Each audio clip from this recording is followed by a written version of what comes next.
Почитувани медиуми, камермани, репортери, новинари, почитувани граѓани.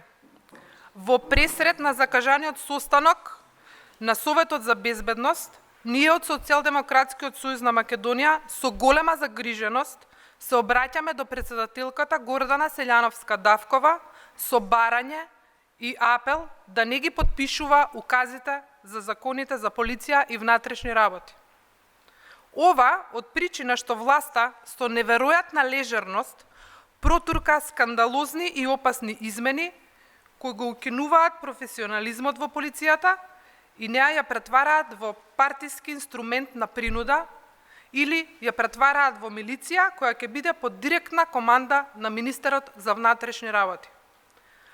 Ова упорно и навалентно инсистирање полицијата да се партизира по секоја цена создава многу сериозни ризици за безбедноста во државата, а воедно врши и атак врз самите граѓани. Почитувани граѓани, почитувана јавност.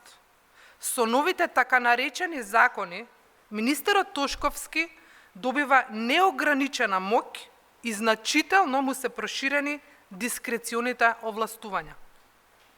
Сега тој ќе може да предлага директор на БЈБ и негов заменик од најшироките можни области на општествените науки, што е невиден преседан кој цели кон целосно хендикепирање на професионализмот во рамките на Министерството за внатрешни работи.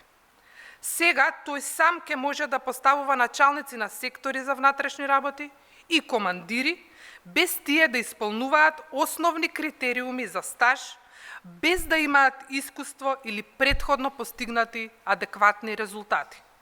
Се бришат и основните професионални критериуми за раководните позиции, а тоа отвара широк простор за инсталација на исклучиво партиски кадри без соодветно оперативно искуство. Го избришале и условот кој децидно предвидува извесен број на години на искуство и стаж за напредување на највисоките раководни позиции, што значи дека началник може да стане било кој што ќе му е по кејф на министерот, па дури и да е штотоку вработен приправник. Ова е апсолутно неприфатливо за позиции кои бараат огромно искуство и лидерски вештини и представува директно депрофесионализирање на полицијата.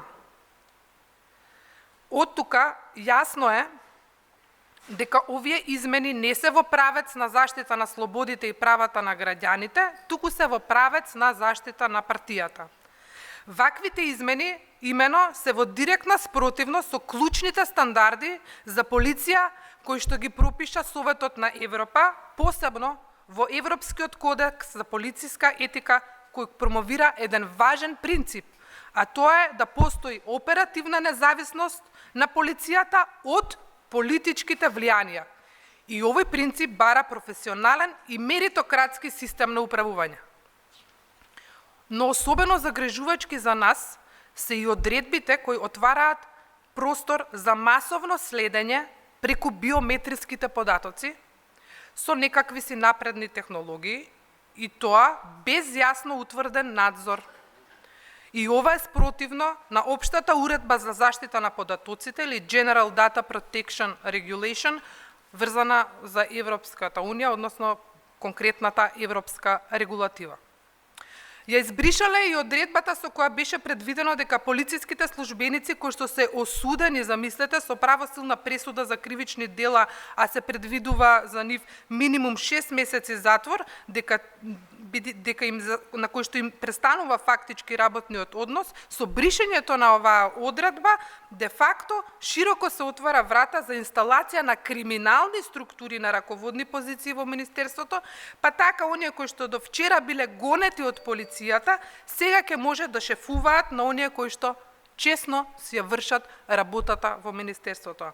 Сите овие опасни, недемократски и антиевропски измени не можат да водат кон ништо друго освен кон тотална партизација, кон зголемена репресија, кон уривање на човековите права, односно водат кон полициска држава. И ова не е се закони, туку е вид на легализација на еден авторитарен манифест. Така наречените закони се длабоко компрометирачки, неевропски и недемократски и поради тоа што предвидува укинување на регионални центри за гранични работи, а тоа е чекор до укинување на граничната полиција. И ова во контекстот на соработката со Frontex е исто така ризичен потек, бидејќи граничната полиција мора да има посебен статус и посебна оперативна независност. Се на се, пратениците на ДПМН не само што гласаа за партизација на полицијата, туку станаа и соучесници во растурање на најважниот дел од безбедносниот систем, полицијата, односно МВР.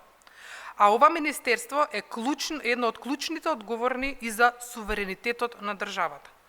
И бидејќи законите се веќе усвоени во собранието, Социјалдемократскиот сојуз затоа јавно ја повикува претседателката на државата Гордана Силјановска-Давкова да не ги потпише овие скандалозни, недемократски и антиевропски документи.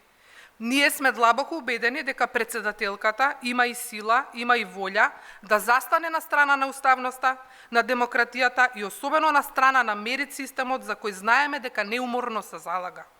Сега има таа неповторлива шанса ова да го покаже и на дело.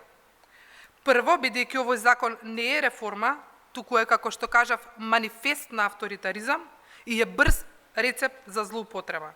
Второ, бидејќи ударот врз полицијата и професионалците во неа е удар и врз безбедноста на граѓаните, врз демократијата, конечно, врз суверенитетот на државата.